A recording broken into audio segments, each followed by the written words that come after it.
Well, hello, Internet amigos. We made it up here to Fernley, Nevada. Let me air up my chair here.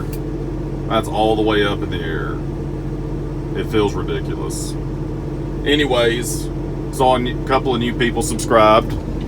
I sure appreciate that. I was kind of wanting to show y'all there's a pretty nice Peterbilt sitting over here behind me. Let me see if I can get it in the mirror over there. You can't really see it, but it's right down there in the spot mirror. Anyways, we're over here at the Streak and Beacon in Fernley, gonna get the truck washed and get on our way over to Utah, and then I'll be down for a 34-hour break there in Utah. And after that, I don't know what's going on, but so far so good. The truck's running great. One thing I didn't mention is I did have the little air conditioner issue like these Peterbilts have. I had that happen the first load I did with it, and I ran for a week with no AC before I got that fixed. And then I had another little deal where when the air conditioner was on, whenever the snowflake right here was on, it would sit here and go click, click, click, like a relay was tripping in the dash. And I went to Baton Rouge Peterbilt. They looked at it. They said they were going to need the truck for a month, and I said, well, that ain't going to work. So I went to Peterbilt in Waco. They put an expansion valve on the cab expansion valve, and then they sent it back to me, and it still wasn't fixed. And well, the next evening, I was up here washing my windows, and I kind of lost my balance, and whenever I fell, I ran my hand up onto the firewall like that, caught myself up on the firewall, and mashed all that wire loom up there, and ever since then it quit. So I'm assuming that that the power wire for the AC clutch runs out the firewall over there and goes around this side to the dryer and then back down to the air conditioner compressor, because whenever it was clicking, whenever it was clicking, you could get out and watch it, and the clutch would sit there and click in and out, in and out, in and out, in and out. And so I'm assuming that there's just a little faulty connection right there. I'm probably not going to mess with it until it goes to giving me trouble again. So this is just a connection issue. I'm not, because they got all these procedures they got to go through for a warranty thing and all this mess, and I don't want to fool with it. But honestly, man, I'm more than satisfied with the truck. My numbers are better. This truck is substantially more profitable than my old truck. I had a 96 FLD Freightliner, and I bought it and a trailer for $30,000, which is probably too much money, but whatever. I had sold my old truck and trailer because I got ticked off and was sick of it, and went and got a real job, and well, that lasted about a week. And I said, well, I gotta buy me another truck. So I just found the first one that come along and hopped in it, and boy, that thing, it gave me nothing but trouble.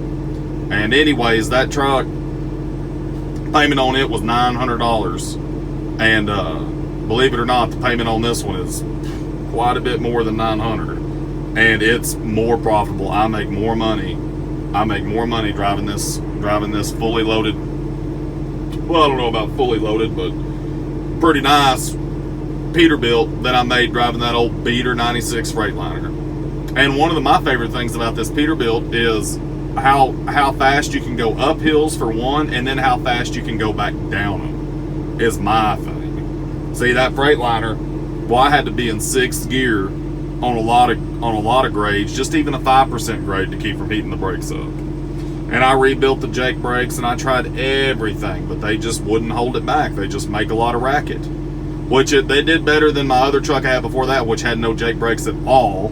I mean at all. Not that they didn't work, they didn't exist. I had to go down mountains in 2nd and 3rd gear in that thing, and that was, golly. Whenever these newer model trucks are out here running 55 and 60 down them, and you're running 3 and 4 miles an hour, 5 miles an hour down them things, well, that's just dangerous. So I went on one trip out west in that old truck, and I said, that's it, I ain't never coming back till I get Jake brakes.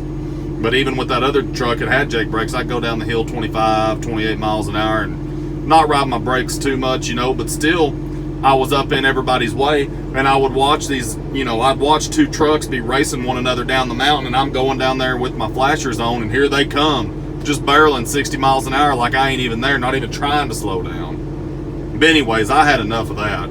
So I like this one, you know, I can do 45, 50, never touch the brakes. And, you know, 6% grade, 80,000 pounds. I mean, I can cruise right down that son of a gun in 16th gear and nary an issue.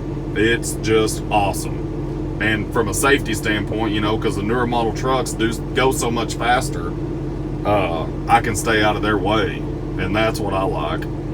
But another thing I like about this truck is how much better it rides. I thought with the longer wheelbase, you know, because it's a 280 wheelbase, and oh, there's that Peterbilt.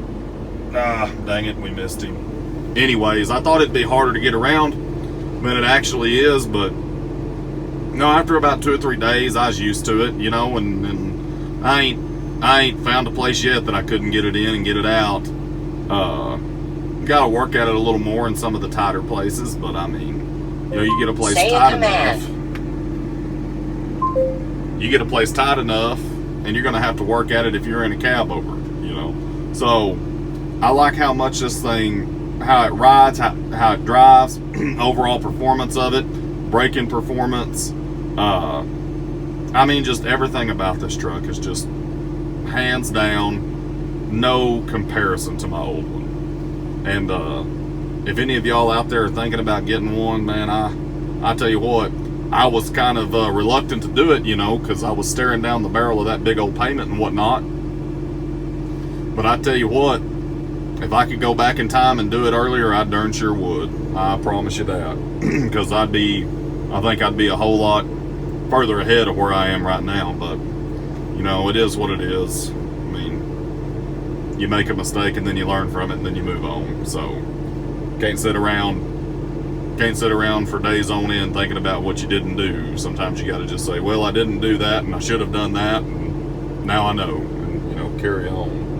But I tell you what, another thing I like about coming out west is there's lots of cool trucks out here. Like there's one that just went by. I didn't catch him, but there's a lot of nice ones. They keep them pretty well shined up and everything. And oh boy, I'll tell you what else. I got in line at this Blue Beacon just in time too. I'll tell you what, I think there's there's 3 trucks. You can't see one on the other side of that white Peterbilt back there, but there's another back there. And 3 trucks in line behind me. But I had a little time to kill.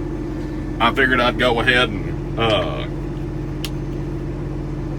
get my truck washed. And while I'm down on my 34-hour break, if I got the time, I'll get on here and film a little truck tour and everything, and I'll try to go around the outside and everything and get the interior cleaned up. See, and that's one thing that is a complaint about this truck, is it's very hard. See, whenever the sun hits the dash right there, see how well it shows that dust? Now look over here.